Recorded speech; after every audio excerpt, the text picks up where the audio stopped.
Okay. अच्छा, इसके बाद था finite and non finite verb.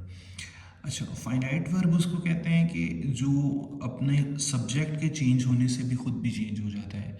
मिसाल के तौर पे जैसे ही के साथ ईट्स आता है तो दे के साथ ईट आता है। सो ऐसे वर्ड्स होते हैं वो फाइनाइट वर्ब्स होते हैं। उसकी तीन टाइप्स होती हैं, पार्टिसिपल्स, जेरेंट एंड इन्फिनिटिव्स।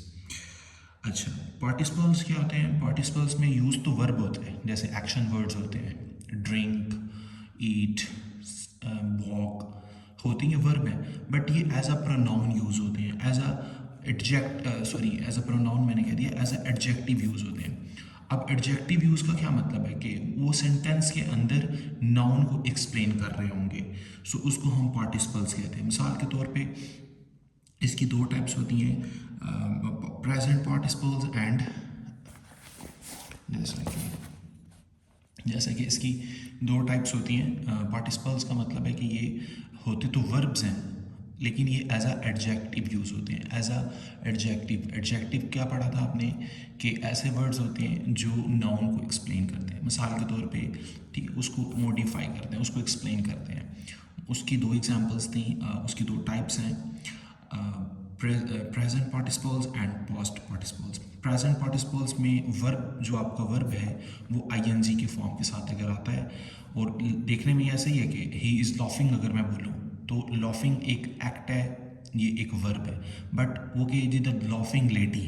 अब ये लॉफिंग लेडी, ये लेडी को एक्सप्लेन कर रहा है कि ऐसी औरत जो बहुत हंसती है, ठीक है, ये उसकी आदत है, उसकी एक्सप्लेनेशन है, उसको मॉडिफाई कर रहा है।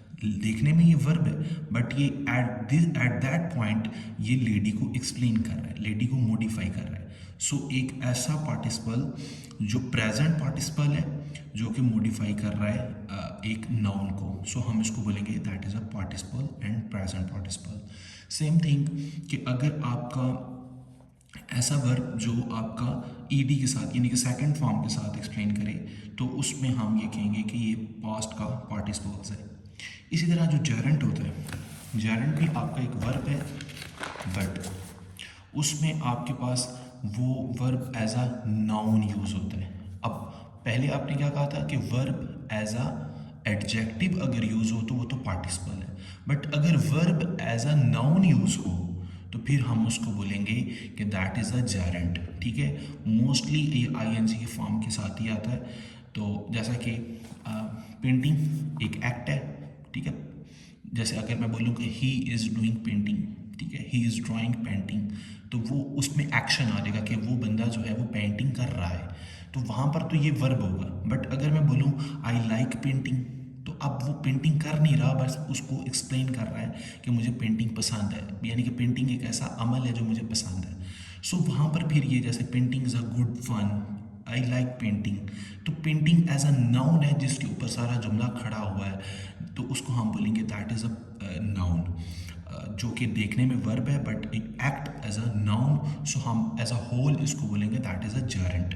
और इन्फिनेटिव वर्ब्स वो होते हैं जिसको इनफाइनाइट वर्ब्स भी कहते हैं। इससे सब्जेक्ट चेंज होने से कुछ चेंज नहीं होता। जैसे आई लाइक टू ईट, मुझे खाना पसंद है, अब आई लाइक टू ईट्स नहीं हो रहेगा, आई लाइक टू ईट भी है, शी लाइक टू ईट भी है, दे लाइक टू ईट भी है। अब उसका सब्जेक्ट के चेंज होने से टू ईट को फर्क नहीं पड़ा। ठीक है, सो इस तरह के जो वर्ब्स होते हैं, verb is kind of noun होते हैं, ये भी नाउन की तरह है, but it does not act as a base. ठीक है, it does act base word. यहाँ आसान अल्फाज में कि इसके सब्जेक्ट के चेंज होने से इसको कोई फर्क नहीं पड़ता। बर्ड लव टू सिंग, चाहे बर्ड हो चाहे बर्ड्स हो, ये लव टू सिंग ही होगा, इसमें ऐसे इसका इजाफा नहीं होने वाला। ठीक है, क्योंकि ये टू के साथ आ रहे हैं तो ये इनफाइनाइट हो जाते हैं, ये अब इफेक्ट नहीं होंगे अपने सब्जेक्ट की वजह से। ठीक है, तो इसकी मैंने एक और एग्जांपल भी दी थी कि शी लाइक टू ईट भी हो सकता है, बट वैसे अगर जुमला बोले कि शी ईट्स होता है, बट अगर मैं यहाँ पर ईट यूज़ करूँ टू के साथ तो that is infinitive, infinite verb इसको कहते हैं, that is she like to eat. ठीक है, चाहे दे लाइक टू ईट हो चाहे शी लाइक टू ईट हो, इसमें ऐसी या एस का इजाफा नहीं हो रहा, सो इसको कहते हैं इन्फिनेटिव वर्ब्स। ठीक है, इसमें कुछ लिखी हुई है, आप इसकी स्क्रीनशॉट लेके इसको देख सकते हैं, मैं पीडीएफ पे शेयर कर दूँगा।